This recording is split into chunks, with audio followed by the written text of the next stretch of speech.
Welcome. Come with me. The doctors will see you now. Hello, everyone. Welcome back to Fast Talks with Family Docs. I'm Dr. Veer Vidala. And I'm Dr. Phil Palmer. Today on Fast Talks with Family Docs, we welcome Dr. Misty Bogle, a family physician who's been serving Blanchard, Oklahoma for over a decade. Since 2011, Dr. Bogle has been dedicated to providing compassionate, patient-centered care, focusing on practical and personalized medical solutions. In 2023, she left corporate employment and founded Blanchard Direct Health, a direct primary care clinic that allows her to offer accessible and transparent healthcare services. In addition to that primary care practice, Dr. Bogle owns Image and Soul, a cosmetic clinic and spa, where she uses her expertise to enhance patient wellness and confidence through aesthetic services. Dr. Bogle's also been very actively involved in leadership in the Oklahoma Academy of Family Physicians, including having been president and recently past president. Her commitment to family medicine and patient care makes her a valuable voice in today's healthcare landscape, and we're thrilled to have her on our podcast. Welcome, Dr. Bogle. Well, thank you. This is my first podcast, so this is fun. Yeah. Well, we're glad to have you here. So I'm curious, you made the shift from being a corporate employed doctor into that transition last year to direct primary care. What inspired you to make that change, and what's been the impact to you and your patients since then? So, that's a very complex question and big decisions. I spent 16 years working for an organization that I love, I still love, that has a great mission as well. And they afforded me the opportunity to take great care of people, even if they couldn't afford the care that they needed. So it wasn't just a disheartening event, but there were a number of things in healthcare as a whole that pushed me to feel like it wasn't going in a direction that I wanted to stay in corporate medicine. So with insurances pushing in on diagnoses so that you have risk scores that are higher and they look better and those sort of things, I continue to feel as though my medical license was no longer mine. With population health and orders being placed under my name without me being able to review them. Oh, wow. And those sort of things, I was like, I just feel like I've actually lost control of what I spent my life gaining in regards to my professional career. And I just was like, a couple of events within my own household where we had to have some medical care and the cost of the care was so high. But when you simply ask, what is it if I pay cash, and it's a fraction of what you're quoted as your deductible with your insurance, you're like, this doesn't make sense. Yeah. And so the more I looked into direct primary care and how it took out that that third party that really is driving up the cost of healthcare, and how that you can get people really good, valuable healthcare often faster if you don't use their insurances, it just seemed to work. And I always loved free clinics and working at free clinics and navigating the socio issues that people had with obtaining care. And so it just seemed to be the right move. What was the initial response to your patients with that transition of well, wait a second, can I keep seeing you, and things like that? Because I'd been with the organization I was with so long, they were actually really great to me in that transition. It really was we left together in a together way. And so I was very careful not to tell people where I was going. They knew I was leaving. They knew I wasn't leaving the community. Right. And so then therefore, contracts as they are, I just was very open on social media about my future plans.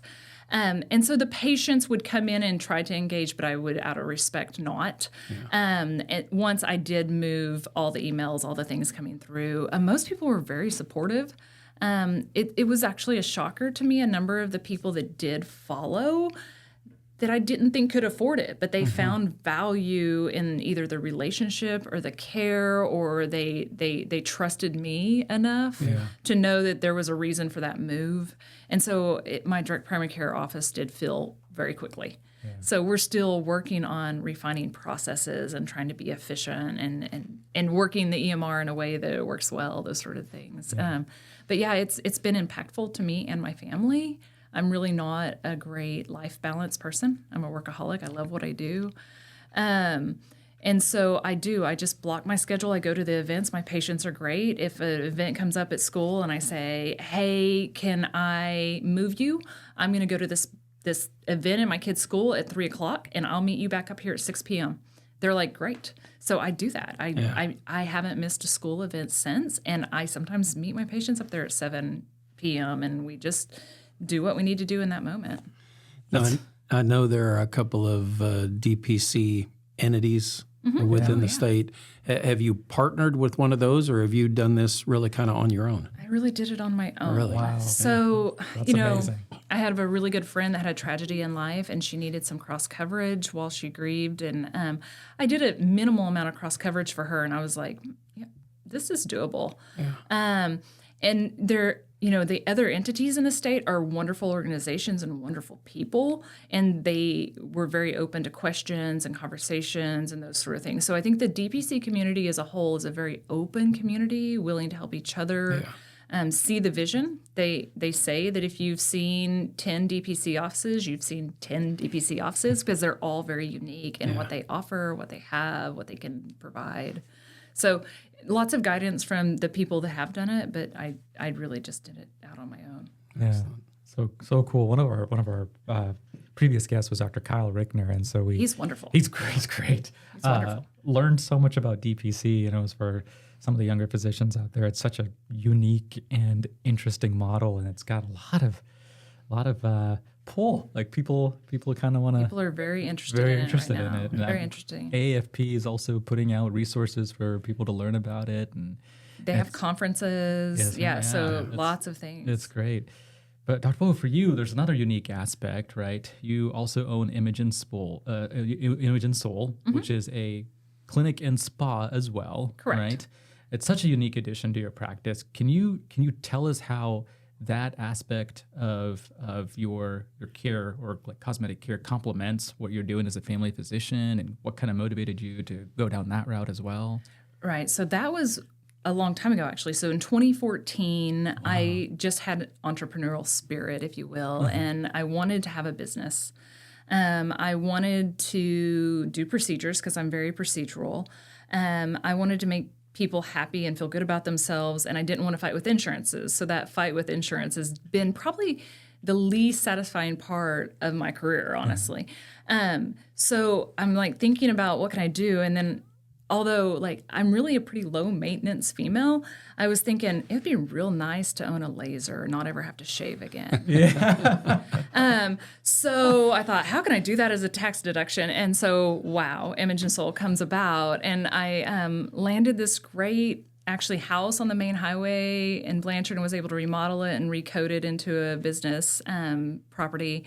And put this spa in a house. And so we have esthetician services. She does the cosmetic tattooing with liners and brows. And I do injectables, and we have a massage therapist. And so in 2014, that came about. The name Imogen Soul is because I really enjoy making people feel good about themselves.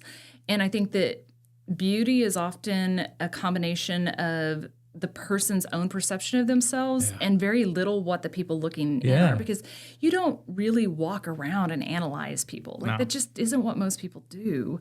It's really more about self-confidence. And so I spend a lot of time talking women out of altering their appearance and explaining to them why they have great attributes. And so I'm not a great businesswoman in that regard. Normally that's a very pressure sales industry, and I just don't. But because I don't pressure sales, I have a pretty constant following of people that know I'm going to be very honest with them.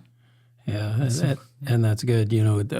Maybe others in your family are different than I am, but, my wife, if she came home with blue hair, I would probably recognize her hair was different, but, she would give me grief. I didn't say anything because she went to the beauty shop that day, but you look great every day, honey. Right. But you're right, though, that there are certain times that somebody wants to change something about how they look, but more important is how they feel about themselves. And if we can engage with them on that, and if there is some change they want to make that helps reinforce that positive image they have of themselves, that's a great thing. Yeah, Yeah, it often turns into a counseling session in that room. Yeah. It's an interesting dynamic, and the number of times that I have somebody turn and I see a thyroid nodule, and I'm like, okay, well, I'm not functioning as your primary care doctor, but I can't shut that off. Yeah. So I'm going to need you to go get that looked at. So there have been a couple over the years, thyroid cancers that would have not been. They were young, healthy women that would have not been caught. So I think it's a good mission. I try to keep it not fake. I don't really love the giant lips and the whole bit, but I like to help people age gracefully more than anything. Yeah. So what does your practice look like? You're like part-time in the... Oh, yeah. Wow. So that house it's the classic 80s house that's a rectangle, and then it had a big add-on in the back. Oh, wow. And so as things came about, and I thought, I'm not going to be in this corporate market, which provides a sense of security to a physician, right? Like you have that security that you're going to get a paycheck. COVID comes, there's somebody else's problem. Yeah. So my family and I, my dad, my husband and I built out the exam rooms for the direct primary care in that addition space on the back. So I keep them as separate buildings. They're separate businesses, but they're absolutely in the same building, and people walk by the same reception, that sort of thing. And so that's what it looks like. So mainly I see my medical patients all day Monday, Tuesday, and Wednesday mornings. I have my catch-up time for paperwork Wednesday afternoon. And then I see medical patients Thursday morning, cosmetic people Thursday afternoon, and all day Friday. And we block a few spots for acute care issues on Fridays. But most people want their cosmetic procedures on Thursday or Friday so they can have their bruising recovery and then go back to work on Monday. Yeah. That's, again, speaks to how many amazing things family docs are doing. Right, yeah. And then, even when 2014 until last year, the other employees, the massage therapist and esthetician, are functioning as a normal spa. Yeah. So, Misty, one of the things this podcast tries to draw attention to is advocacy and encouraging other family docs to increase their advocacy efforts. As you were president-elect, president, and past president of the Academy, you've had plenty of opportunity to be involved in advocacy and see what's going on in the state. What do you see as some of the pressing issues facing family medicine today that we need to have attention to and address? So my presidency was immediately kind of as COVID sizzled down. And so I still think that the main issue is the public's sense of trust in medicine now. I think that during COVID, being that as it was all new and there was all kinds of new information and rapid research, a lot of times things were presented as facts that were theories, and we were doing the best we could. But then as they got disproven or changed, that changed the public's perception or faith because they don't understand necessarily fully the process of science. So I think that right now it's still important to push forward in that doctor-patient relationship, maintaining that relationship, not allowing wedges of corporate or insurance or whatever it may be to come in between that relationship, because I think the medical needs of each person is very individual with all of the baggage of their emotional past, their physical past, and their financial ability to do what we ask them to do. So that perception and just getting the public to rejoin the faith that we're doing the best we can with the information we have in those moments, I think that's huge. And for family doctors specifically, I think scope of practice is going to continue to be an issue. We have to continue to advocate for good, solid medical education amongst ourselves and as well as other people trying to come into that scope of practice.